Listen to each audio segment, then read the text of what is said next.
I don't know about you, but I have been seeing these giant yarn knitting projects everywhere, and I've been super curious about trying some of the newer yarn. And so in this video, that's what we're going to do.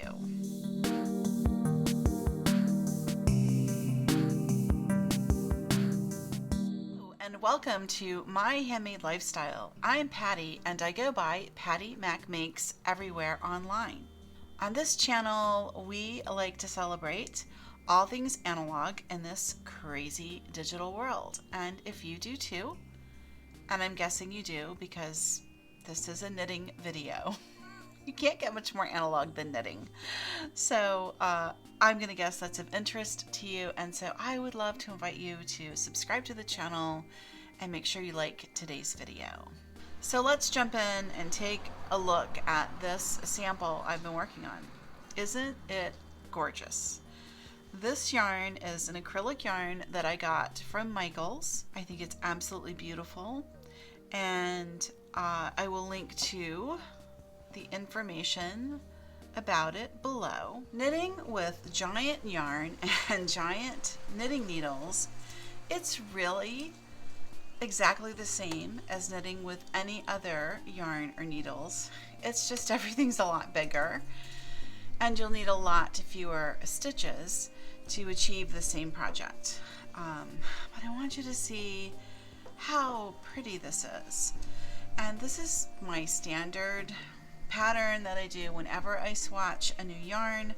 I'll do a garter stitch along the edges so the sample will lay flat, and then I put stockinette in the middle so that I can really see what the stitches look like in the knit stitch. And I think this yarn is beautiful. I'll show you the back. I know a lot of people really like reverse stockinette, and that's how it looks, and you know, it's super pretty. It's very pretty.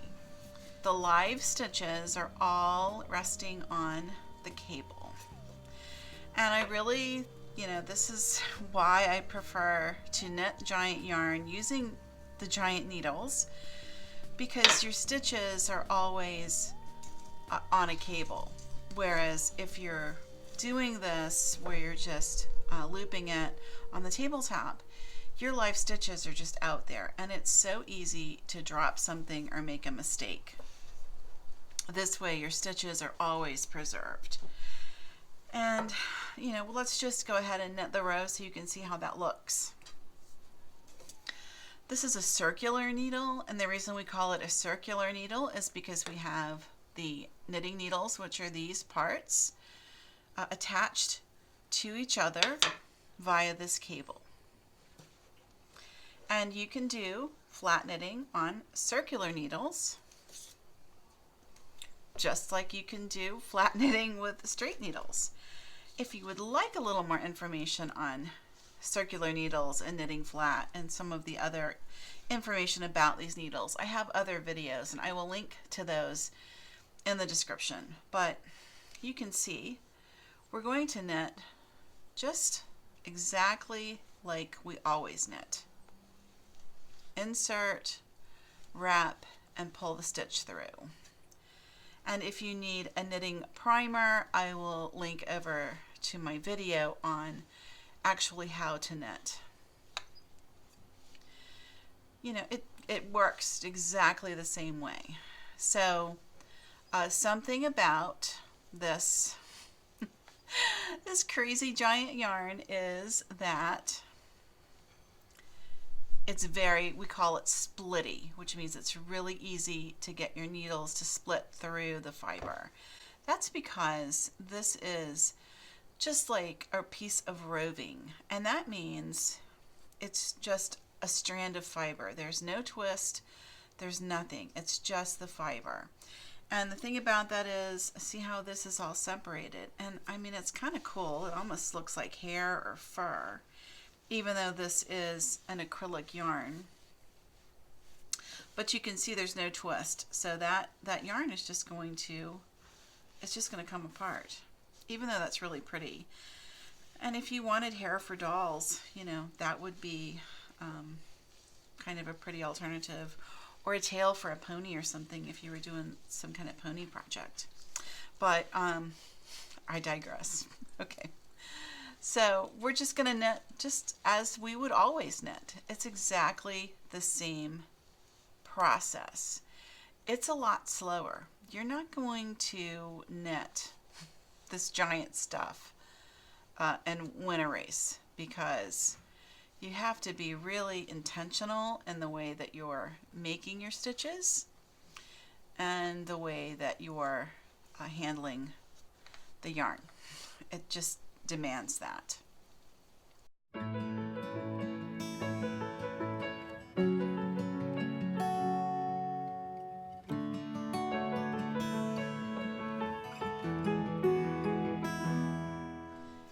And there you can see. So if you were trying to do this on straight needles, you would very quickly run out of space on your needles, because the needles can only be but so long, and it would be super difficult to cram all these stitches onto a straight needle. So when you have the cable, it gives you that extra space.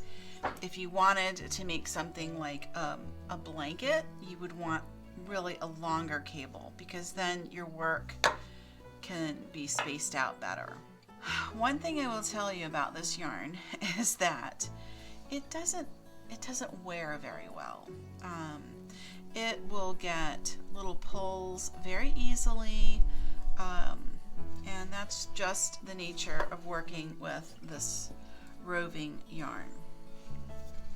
You can see I got a little pull there. I would just trim that away, and that would clean up the front. So there are trade-offs to this. Now, if you were arm knitting this, the knitting is on your arms until you're done. And that means you cannot put the project down until you have finished the whole darn thing. And, you know, and your arms are not the same circumference wrist all the way up. So you're going to have uneven stitches.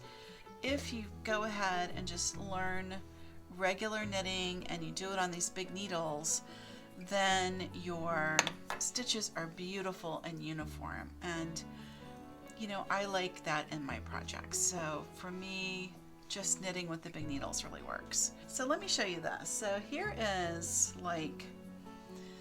this is a hat in super bulky weight yarn, which we would rate as a size 6 yarn. So look at the size of that one compared to that one. So you can see that what we call the gauge, or stitches per inch, on this is a lot less than this, which means you would need a lot fewer stitches to cover the same distance as you would with these. And this is considered like a really bulky weight project, but look at it compared to this. Isn't that funny? Here's another project I'm working on. So what you can see is, look at the difference in the yarns. How crazy is that? I mean, this is a 6 weight, which is a super bulky weight yarn, and then this is that, I don't even know what you call it, just giant yarn. That's all I know. And look at how many strands of this you would have to hold together to equal that. And that's why the giant yarn is so expensive, because there's a lot of fiber in that strand. Whether it's animal fiber or acrylic, it's still a lot of fiber. And so if you had, you know, equal chunks of the fiber, you can see that's at least 4 or maybe 5 strands of this.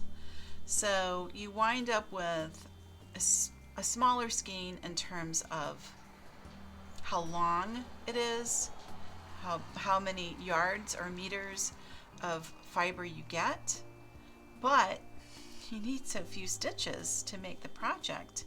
You do come out ahead in terms of the size you can get from the same yardage. I don't know if that makes any sense. This project, so let me show you. So this is typically what I'll knit these super bulky weight projects on, and this is I think it's a 15. Yes, so this is a 15. US 15 10 millimeter, and then this is the 50 or the 25 millimeter. And I mean, look at the difference. It's crazy. This is the same brand. This is xoxo. When I bought these, they were a fortune. I'm not gonna lie to you. I went to my local yarn shop and bought them. They were like $45 or something insane. I almost had a heart attack, but I like this brand. I like it because of the cables. They hold up really well. They look beautiful. And I love xoxos. I think they're the best. So I paid it. But now I found them for like $12 from Knitter's Pride, which is also a very good brand. I have quite a few needles from them. So I hope that demystifies the giant yarn a little bit for you. Today's video is just kind of a discussion. We're just kind of looking at it. This fiber I found at Michael's. I really, really like it. It's seasonal, so if you like this, you're going to want to go out and get enough for your projects, because what I have learned from Michael's is that this seasonal stuff, they don't bring it back. It'll be something else next year. But I love how this looks. That's what I have for you today. I sure appreciate you watching, and I will see you in the next video.